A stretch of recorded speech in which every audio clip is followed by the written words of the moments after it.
Arsene Wenger has never particularly cared about the League Cup, generally considering it somewhere between an inconvenience and an irrelevance. But now, for the second time in his long Arsenal career, it has taken on a greater meaning.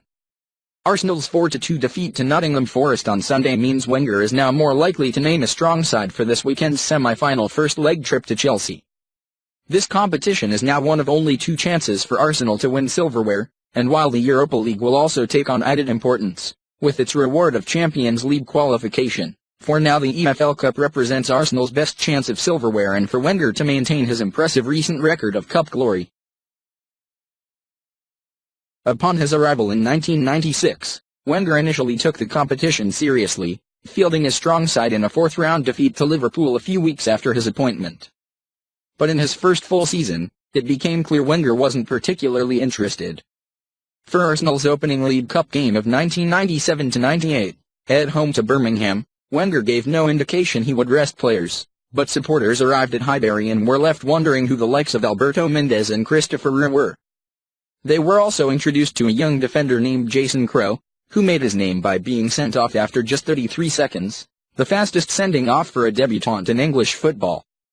Arsenal won 4-1 in extra time, but perhaps the real legacy of that display, and Wenger's attitude towards the competition, was shown later in the season.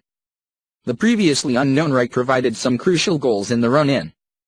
Alex Manninger, another debutant against Birmingham, proved an able deputy to David Seaman. Arsenal lost in the semi-finals of the League Cup to this week's opponents Chelsea, 4-3 on aggregate, in their first game under Gianluca Vialli's management, but won the Premier League and FA Cup, and Wenger suggested that introducing newcomers to English football in a minor competition had worked effectively. That became Arsenal's default approach. The following season Wenger again rotated heavily for the competition, and the Gunners were thrashed 5-0 at home by Chelsea in the 4th round. "I knew before the game that this kind of thing might happen," Wenger said afterwards. "You only had to look at the team sheets. If we had won I would still have gone on playing the same side because the players need the experience." This was largely embraced by Arsenal supporters. 2 years later they lost 2-1 to Ipswich in the 3rd round, and there was no backlash. In fact, the result was greeted by generous applause from a 26,000 crowd who had been given a 25% discount on their seat prices. "Some great entertainment and a glimpse into Arsenal's future," read the BBC report. Now Arsenal fans knew the deal, they were happy to play along. But the setbacks were often considerable. In 2001-02 Arsenal were thrashed 4-0 by Blackburn in the 5th round. The next year, Arsenal as reigning Premier League champions were beaten 3-2 at home by Sunderland in the 3rd round to inflict their 5th defeat in 6 matches in all competitions. Other managers might have been determined to claim a victory to lift morale, but not Wenger. Besides, sometimes the reserves provided a boost in this competition anyway. In 2004-05, just after Arsenal's famous unbeaten record was ended by Manchester United at Old Trafford, the Gunners returned to Manchester and a team of kids outplayed a full-strength Manchester City side in a 2-1 victory, scoring 2 brilliant team goals and providing crucial experience for 2 youngsters named Robin van Persie and Cesc Fabregas. The mid-2000s was an interesting time for Arsenal in this competition. 2005-06 saw a surprise semi-final defeat to newly promoted Wigan, sealed by Jason Roberts' late goal in extra time. In bizarre scenes, some of the Wigan players were preparing for penalties, unaware that away goals counted after extra time and they'd already sealed their progression. 2006-07 featured a memorable 3-1 semi-final second-leg victory over Tottenham, arguably the first genuine highlight at the Emirates.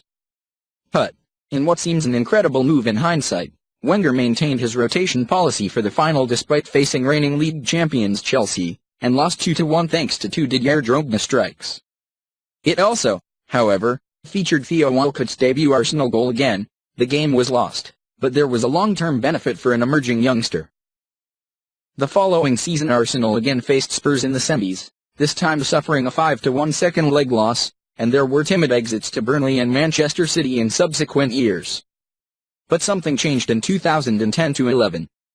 Arsenal's trophy drought, stretching back to 2005, was now a major talking point as Wenger's future became seriously questioned for the first time. Therefore, when the Gunners reached the final, Wenger deployed a full-strength side in a desperate attempt to finally lift some silverware. Amazingly, Arsenal were beaten by a Birmingham City side which subsequently suffered relegation, thanks to Laurent Koscielny and Wojciech Szczesny's mix-up, and Obafemi Martin's finish. The wait continued. Subsequent years provided more comedy than success. 2012-13 featured a bonkers 7-5 extra-time victory at Reading, when Arsenal had been 4-0 down. Walcott scored a hat-trick comprised of 3 goals scored in separate periods of stoppage time, and some Arsenal players had thrown their shirts into the crowd with the score 4-4 at full-time, not realizing there was still extra time to play. Arsenal progressed, only to embarrassingly lose on penalties at 4th-tier Bradford with a strong team, including the first-choice defensive quartet. Arsenal's recent League Cup efforts have been unspectacular round 4, round 3, round 4, quarter-finals, but as they won the FA Cup in 3 of those 4 seasons, there was no longer such a demand for trophies. The League Cup was back to being an afterthought.